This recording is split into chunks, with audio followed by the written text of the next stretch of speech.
आता एक तर हरियाणा आणि जम्मू काश्मीर या दोन्ही ठिकाणी निवडणूक होती आणि यावेळेला आमचा नक्कीच एनडीएचा प्रयत्न असा होता की दोन्ही राज्यांमध्ये सरकार आपलं आलं पाहिजे. हरियाणामध्ये सरकार येईल असा मला विश्वास होता, कारण गेल्या 10 वर्षामध्ये नरेंद्र मोदींच्या नेतृत्वाखाली देशाचा तर विकास झालेलाच आहे, परंतु हरियाणाला मॅक्झिमम बजेट देऊन गेल्या 10 वर्षापासून त्या ठिकाणी बीजेपीचं सरकार होतं आणि बीजेपीच्या सरकारने शेतकरी आहेत, दलित आहेत, मागासवर्गीय आहेत, अशा महिला आहेत, युवक आहेत, अशा लोकांसाठी अनेक योजना राबवल्या आणि त्यामुळं हरियाणामध्ये क्लिअर जी मेजॉरिटी आहे ही क्लिअर मेजॉरिटी बीजेपीला मिळताना दिसत आहे. परंतु जम्मू काश्मीरमध्ये मात्र आम्हाला जम्मूमध्ये बीजेपीला अत्यंत चांगल्या जागा मिळालेल्या आहेत. काश्मीरमध्ये मात्र नॅशनल कॉन्फरन्स आणि काँग्रेस पार्टी यांच्या अलायन्सला त्या ठिकाणी मॅक्झिमम जागा मिळताना दिसत आहेत. त्यामुळे जम्मू काश्मीरमध्ये आमचं सरकार येईल असं दिसत नाही आहे. एकतर 370 आर्टिकल हटवल्याच्या नंतर त्या ठिकाणी तिरंगा झेंडा फडकला, त्या ठिकाणी विकासाच्या कामांना गती आली, त्या ठिकाणचा जो आतंकवाद होता तो 95% संपला आणि जवळजवळ 370 आर्टिकल हटल्यानंतर काश्मीरला जवळजवळ 2,11,00,000पेक्षा जास्त टुरिस्ट त्या ठिकाणी आले आणि त्यामध्ये फॉरेनर्स होते, इंडियन्स होते, भारतीय होते. तर अशा पद्धतीनं जम्मू काश्मीरचा विकास करण्यामध्ये नरेंद्र मोदींचा अत्यंत महत्वाचा वाटा होता, पण त्या ठिकाणी काय आम्हाला तेवढं यश मिळालं नाही. पण ठीक आहे, लोकांचा जो कौल आहे तो कौल आम्हाला मान्य आहे आणि जसा लोकांनी आम्हाला केंद्रामध्ये तिसऱ्यांदा नरेंद्र मोदींचं सरकार स्थापन करण्याचा कौल दिला, विरोधकांच्या जागा वाढल्या गोष्ट खरी आहे, पण लोकशाहीमध्ये क्लिअर मेजॉरिटी आम्हाला मिळाली आणि जवळजवळ 293 जागा ज्या आहेत आम्हाला लोकसभेत मिळाल्या आणि नरेंद्र मोदी तिसऱ्यांदा प्रधानमंत्री झाले. त्यांना हटवण्यासाठी जंग पछाडण्यात आलं, पण त्यांना मोदींना हटवण्याचं जमलं नाही. पण ठीक आहे, जम्मू काश्मीरमध्ये जी निवडणूक झाली त्यामध्ये जवळजवळ 59%, 58% असं मतदान झालं, याचा आम्हाला अभिमान आहे आणि जम्मू काश्मीरमध्ये लोकशाही मजबूत आहे. त्या ठिकाणचा जो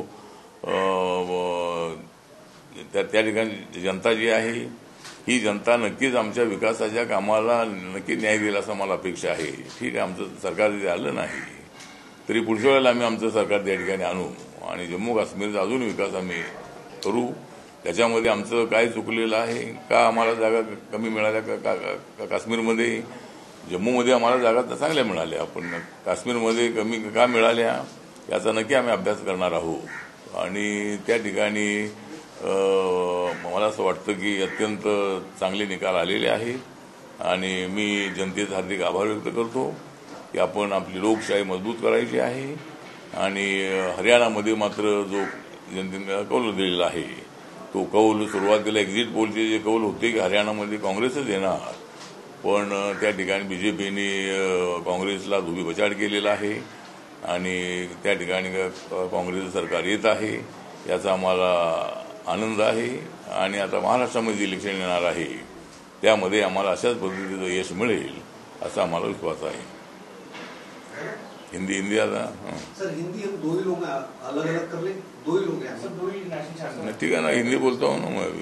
अलग अलग कर ले. अरे अलग अलग टाइम नहीं अभी, अलग एक साल लीजिए. चलो सर, 1-2 हो जाएगा, 2-2 मिनट. अरे 1-1 छोड़ दो अभी. चलो ये लो.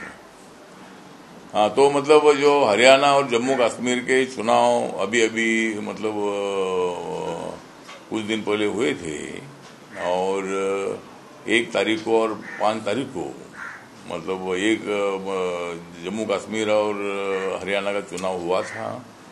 इस चुनाव में एग्जिट पोल के रिपोर्ट तो यही बोल रहे थे कि भाई हरियाणा में कांग्रेस की सरकार आएगी, लेकिन माननीय नरेंद्र मोदी जी ने किए हुए कामों को ध्यान में रखते हुए हरियाणा की जनता ने क्लियर मेजॉरिटी बीजेपी को देने का निर्णय लिया और अभी रुझान अपने सामने आ रहे हैं.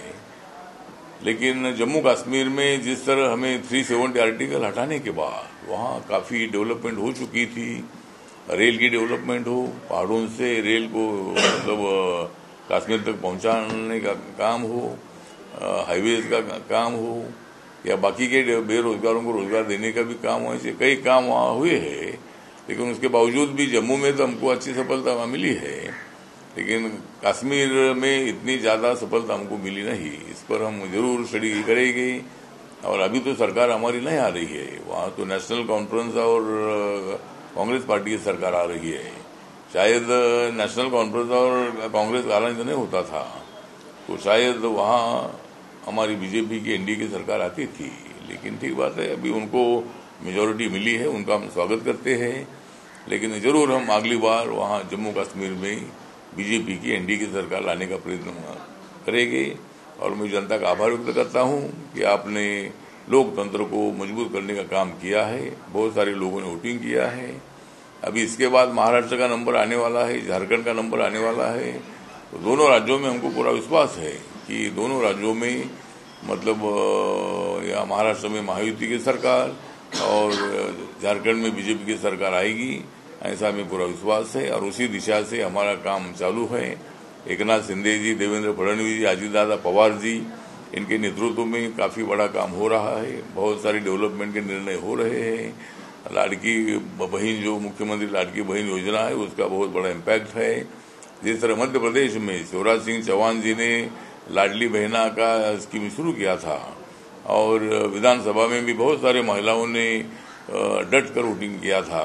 और उसके बाद आए हुए लोकसभा के चुनाव में भी जो मध्य प्रदेश में 29 सीटें हैं, तो 29 सीटें बीजेपी ने जीतने का काम बहुत बड़ा किया था।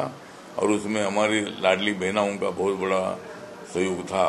तो इसी तरह आगे देखते क्या होता है। लेकिन अभी तो जो रुझान आए हैं उसमें हरियाणा में उनको क्लियर सफलता मिली है और जम्मू कश्मीर में एनसी कांग्रेस को सफलता मिली है, उनको हम बधाई देते हैं। और उन्होंने मतलब जम्मू कश्मीर के लोगों के लिए अच्छा काम करना चाहिए, ये उनकी तरफ से अपेक्षा व्यक्त करते हैं। और हरियाणा में जो भी हमारा बीजेपी का सीएम बनेगा वो और जो मंत्रिमंडल बनेगा, तो वहाँ के विकास के लिए, वहाँ के सब लोगों को न्याय देने के लिए काम करते रहेंगे, ऐसा हमें पूरा विश्वास है। सर आठवले साहब, लेकिन जितने भी एग्जिट पोल आए थे उस तमाम एग्जिट पोल में हरियाणा में कांग्रेस की सरकार बन रही है ऐसा दिखाया गया था। ऐसी क्या वजह थी कि पूरा एग्जिट पोल जो है फेल हो गया? बीजेपी वहां पर मेजोरिटी से भी ज्यादा सीटें लाती हुई दिख रही है। मुझे लगता है कि भाई एग्जिट पोल के जो रुझान होते हैं, एग्जिट पोल के जो रिपोर्ट होते हैं उसके मुताबिक हर बार आगे पीछे थोड़ा होता है। लेकिन जिस तरह एग्जिट पोल का कहना ये था कि भाई हरियाणा में बीजेपी की सरकार नहीं आएगी, वहाँ कांग्रेस की सरकार आएगी। लेकिन अभी जो वहाँ के लोगों ने वोटिंग किया है उसके मुताबिक जरूर हमको वहाँ सफलता मिली है। और ठीक बात है, एग्जिट पोल अपने अपने तरीके से एग्जिट पोल होते हैं। एग्जिट पोल में जिन्होंने उनका ओपिनियन लिया होगा वो मतलब ज्यादा कांग्रेस के फेवर वाले हो गए, ऐसा मुझे लगता है। इसीलिए उन्होंने बोला होगा कि भाई कांग्रेस उधर आएगी। लेकिन वहाँ का जो लोगों के मन में क्या था, तो लोगों के मन में नरेंद्र मोदी जी थे, लोगों के मन में बीजेपी थी। और उन्होंने गांव में बीजेपी वोटिंग किया और एग्जिट पोल का रिपोर्ट वहाँ थोड़ा फेल हो गया। लेकिन ठीक बात है, उनका तो एक सिस्टम होता है, उसमें उन्होंने अपनी बात रखी थी। लेकिन जरूर मतलब यहाँ हमारी सरकार आ गई है जी। लेकिन इसके बाद महाराष्ट्र की भी आपने बात की। महाराष्ट्र में तमाम लोग ये कह रहे हैं कि एनडीए जो जिस तरह से लोकसभा में प्रदर्शन की उसी तरह से विधानसभा में कर सकती है। लेकिन आप लोग पूरी तरह से कॉन्फिडेंस है, आप भी एनडीए के घटक दल महायुति में है। महाराष्ट्र में चुनाव को लेकर क्या सोच रहे हैं कि क्या यही प्रदर्शन महाराष्ट्र में भी हो सकता है? मुझे लगता है कि महाराष्ट्र में भी जिस तरह हरियाणा में हुआ है उसी तरह महाराष्ट्र में भी होगा। महाराष्ट्र में भी एग्जिट पोल ऐसे आ रही है कि भाई यहाँ महाविकास आघाड़ी की सरकार आ सकती है। लेकिन जिस तरह लोकसभा में संविधान का मुद्दा थोड़ा चला, रिजर्वेशन जाएगा ये मुद्दा चला, और इसीलिए मतलब होटल्स में संभ्रम निर्माण करने का काम इंडिया आघाड़ी ने किया था। लेकिन अभी वो मुद्दा नहीं ये चलेगा, अभी विकास का मुद्दा चलेगा। जिस तरह नरेंद्र मोदी जी के हाथों से कई कामों के मतलब भूमि पूजन भी हुए हैं, बहुत सारे काम भी हो रहे हैं। मेट्रो का काम यहाँ आ गया है, एमएमआरडी के माध्यम से बहुत बड़ा डेवलपमेंट हो रहा है। हमारे बाबा साहब अम्बेडकर जी का मेमोरियल जो हिंदू मिल का है वो 1200-1300 करोड़ रुपए खर्चा करके हो रहा है। ऐसे कई काम है कि हमारी लाडली बहना है उसका भी अच्छा फायदा होगा। और कई ऐसे इशू है कि मुंबई का डेवलपमेंट, गाँवों का डेवलपमेंट, नेशनल हाईवे का डेवलपमेंट, गांव के रोड है, किसानों की समस्या है। तो इसमें एकनाथ शिंदे जी के सरकार ने बहुत ही अच्छे कदम उठाए हैं। इसलिए हमें पूरा विश्वास है कि महाराष्ट्र की जनता पर हमारा विश्वास है और हमारी सरकार जरूर आएगी। एक तो पहली बार 2014 में तो सरकार देवेंद्र फडणवीस की आई थी और 19 में भी मतलब यहाँ 14 से 19 तक तो सरकार अपनी आई थी। 19 को माननीय उद्धव ठाकरे जी ने हमको तो धोखा देकर वो कांग्रेस एनसीपी के साथ चले गए थे और इसीलिए मतलब उनकी सरकार आई थी। लेकिन मैंडेट तो यही था कि बीजेपी शिवसेना साथ में मिलकर सरकार बनाए, लेकिन उद्धव ठाकरे ने अबाउट लिया। लेकिन उसके बाद 2.5 साल के बाद एकनाथ शिंदे हमारे साथ आने के बाद मतलब हमारी सरकार बन गई, महायुति की सरकार बन गई और इसमें हमारे देवेंद्र फडणवीस का बहुत अच्छा रोल रहा और एकनाथ शिंदे जी को मुख्यमंत्री पद देकर वो 2 कदम पीछे आ गए और उन्होंने डिप्टी सीएम पद स्वीकारा। तो लेकिन दोनों में बहुत अच्छी दोस्ती है और दोनों मिलकर और अजीत दादा को लेकर ये सरकार में बहुत अच्छे निर्णय ले रहे हैं।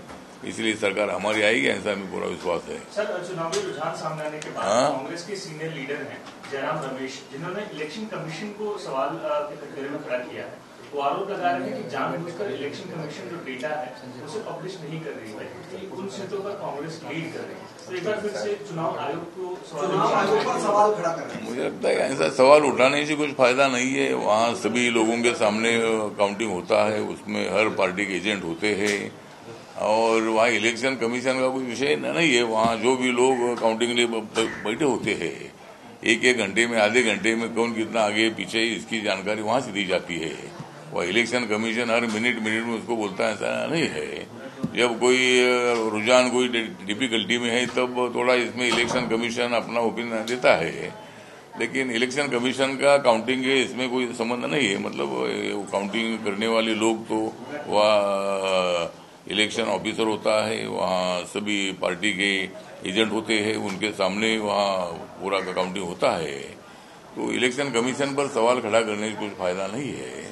जिस तरह जब उनको ज्यादा सीटें मिलती है तो ईवीएम मशीन अच्छी है और जब हमको उसका ज्यादा फायदा होता है तो ईवीएम मशीन खराब है। तो ईवीएम मशीन इन लोगों ने लाई है, ईवीएम मशीन हमने नहीं लाई है। कांग्रेस पार्टी के जमाने में ईवीएम मशीन आई है। तो मतलब इसी तरह के जहाँ उनकी सरकार आती है, कर्नाटक में उनकी सरकार आई, वहाँ ईवीएम मशीन ठीक था। अभी जम्मू कश्मीर में उनकी सरकार आ रही, उधर मतलब ईवीएम मशीन ठीक था। अब ये बोलेगी कि भाई यहाँ हरियाणा में मशीन ठीक नहीं थी, हरियाणा में उन्होंने गड़बड़ की है। इसी तरह के आरोप भी लगाते रहते हैं। मुझे लगता है कि वो आरोप लगाते रहे, हम तो लोकतंत्र का काम करते रहेंगे और यहाँ कोई घपला करने का बिल्कुल विषय नहीं है। सबके सामने काउंटिंग होता है।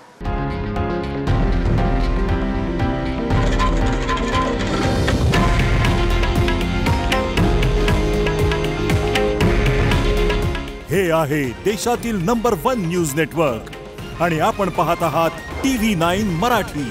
काळजी तुमची, हित महाराष्ट्राचं।